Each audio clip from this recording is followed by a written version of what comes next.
Hey everybody, and welcome back to the Jedi Knights Watch. My name is Graham, and today we're going to be starting a new series, and it's going to be top 5s in my collection.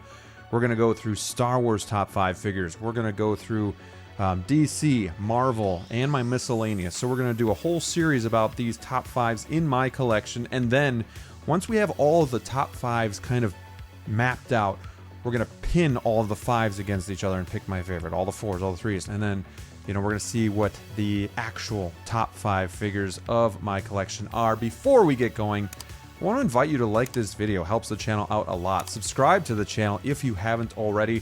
We have so much fun here at the Jedi Knights Watch. We do Wolfpack Wednesdays with the boys, which is a ton of fun.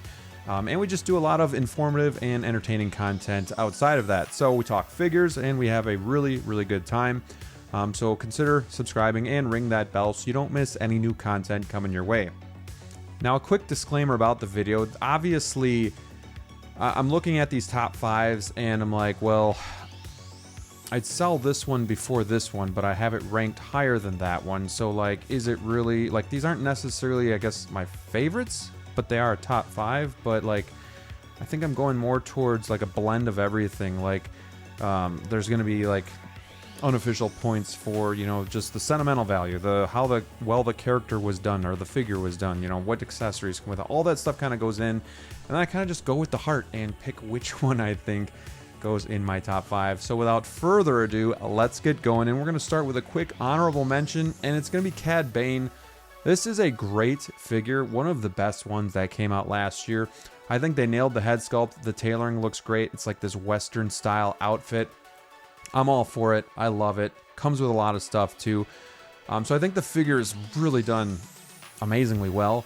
But at the same time, I love the character, but I don't have that same connection like I do with the OT characters that I've seen for a long time, or like Mandalorian or anything like that. Like, I watched a bit of Clone Wars and then obviously Book of Boba Fett, but I don't have that same deep feeling for Cad Bane like I do with some of these other figures.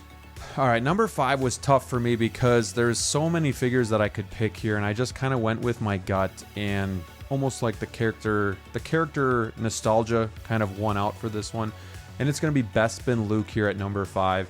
And I know this one gets a little bit of hate. When the final photos came out, a lot of people were maybe a little let down with it. Maybe, with the weathering and the lack thereof. But I think the head sculpt is really good. I love the 2 hair pieces. You can go with the sweaty hair piece or, the natural hair piece.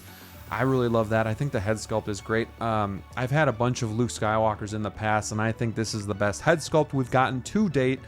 And I love the moment in Star Wars. Bespin in Cloud City and facing Darth Vader for the first time. Also, the CCFL lightsaber sure does help with this too, and obviously that is an add-on, but it still makes me love this figure that much more. You get the blue kind of just bouncing off the head sculpt, which really is an amazing feature. The base, the light-up base is really, really cool. The fact that you can do a bunch of different things with it, I love the look of this. So number 5 would be Luke Skywalker, Bespin Luke. Coming in at number 4, this might be a surprise to some people, and it's going to be K2SO from Rogue One. K2SO has a lot of like Hot Toys nostalgia meaning to me, so I really love Rogue One, and when it came out, this was the kind of Star Wars that I really gravitate towards. Not necessarily like the sequels where it's more comedic and fun-loving and stuff like that. I really like the dark Star Wars. This was, the Rebels were at war with the Empire, and there was a lot of dark things going on. So I really like how they did that, but then they also brought it back to OT Star Wars. Like, you had all the same looks. They weren't changing costume designs and stuff like that. So I really gravitated towards that. And K2SO is a really fun character in the movie. But I think when I started collecting, K2SO was like a grail figure and something that a lot of collectors, Jedha Patrol in particular, had and talked about. And I always saw it in collection tours. And for me, it just brings me back to like the beginning of collecting, and I've wanted that figure for so long, and I finally got it last year from my local comic book store they had it through trade-in. So I really have like a collecting nostalgia feeling towards it as well, which is an interesting topic and something I wouldn't mind talking about more. But I really love the figure. He's a cool droid, and I love the movie Rogue One. Number 3, we're going to go back to the OT well. We're going to go with Obi-Wan Kenobi from A New Hope.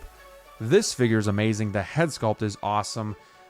Great character. I really wasn't the biggest fan of Obi-Wan actually until the prequels came out, and I thought Ewan McGregor did a great job, and they've really built out Obi-Wan's story, but I think that's really made me love the A New Hope Obi-Wan a lot more, just knowing his backstory. So the figure itself is older, but it's really aged well with time.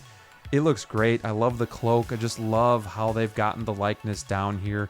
It's an amazing one. I actually sold my Revenge of the Sith Obi-Wan to get this one, partly because I was getting out of the prequels and going into, you know, just really focusing on the original trilogy, and I don't regret that one bit. I love this figure a lot, and that's why it comes in at number 3. All right, number 2 and 1 here are going to be some pretty heavy hitters. Number 2 coming in is Return of the Jedi, the Emperor, and with Throne. And I love this figure so much. There's so many nostalgia moments from seeing the Emperor, and Return of the Jedi was my favorite movie growing up. Still really is. I mean, that and Empire Strikes Back, but Return of the Jedi was a lot of fun for a kid. And it was kind of like the first time we see the real bad guy behind Darth Vader, and, you know, Luke kind of facing his fears and taking on Vader with the Emperor there and on the throne, trying to get him to convert to the dark side was just masterful and so much fun as a kid, and I love this figure. I think the head sculpt is really good. If you can get the hood to sit right, that's the one thing I see with this figure a lot, is the hood is back too far, and if you can get it sitting right with that wire there, it really looks like the Emperor from Return of the Jedi. You need that more narrow look with the hood, not wide and back. So I love it. You know, he got the wrinkly hands and just the gestures with his hands. They look really good. So this is a figure I don't think I'll ever let go of. I can't display the throne right now just because it just doesn't fit with my OCD, but maybe again I'll try to get it back out there and display it, because that is a really cool piece as well. And this was one of my biggest steals that I got on eBay for under retail when I first started collecting. Coming in at number 1, we're going to go with a little bit of a cop-out here, but it's my list, so I'm going to do that. It's Obi-Wan Darth Vader and Tarkin Vader. And the reason why I'm saying Tarkin Vader is because I have the Obi-Wan, the big Death Star looking base, and then I also have the Obi-Wan clean helmet on the Tarkin Vader. So it's kind of like the Obi-Wan Vader, but I have the Tarkin body. So that way you can have the clean and the battle damaged version with it. So, you know, forgive me for the cop-out, but they're both so good. And how do you pick battle damaged over clean? You know, but then you have clean and you could get this different figure that's battle damaged. So it's really tough to pick. So I'm going to go with the DX28, and you kind of have both pieces to kind of make 2 figures for it. So the battle damage is so cool because it's something we haven't seen with a Darth Vader to date. The head sculpt is amazing. I still think it's up there, at least 2, you know, with Black Adam for sculpt of the year so far, and that could change as the year goes on, but it was done well. The damage on the helmet is great. I still think it was a really great moment in Star Wars as well, in the Obi-Wan show. Say what you want about the show, had some mixed reviews. I overall enjoyed it, and I really loved seeing Darth Vader go at it with Obi-Wan once again. So it's really good. I have a custom cape on my DX28, and I think that just adds to the effect. I love that they gave you both bases, and I love clean Vader too. Like, it's just so hard to go away from that, and I think, like, I've always loved the Rogue One look, and this is basically what this figure is. It's Rogue One, you know, but it's Obi-Wan Vader. So I just think they're both great. It's my favorite character in Star Wars is Darth Vader, and I love the figures so much, so I'm picking both of them kind of in one. That's my list so far, so hope you guys enjoyed it. I want to know what your top 5 Star Wars list is as well. And next week, we'll do Marvel. The week after that, we'll do DC. The week after that, we'll do Miscellaneous, and then we'll start pinning them against each other, and we got ourselves a nice, fun series that we can both share in together. So I'm really looking forward to it. Hope you guys stay tuned for the rest of the series of top 5s. And don't forget to like, subscribe, ring that bell. Until next time, stay safe out there, and we'll see you soon.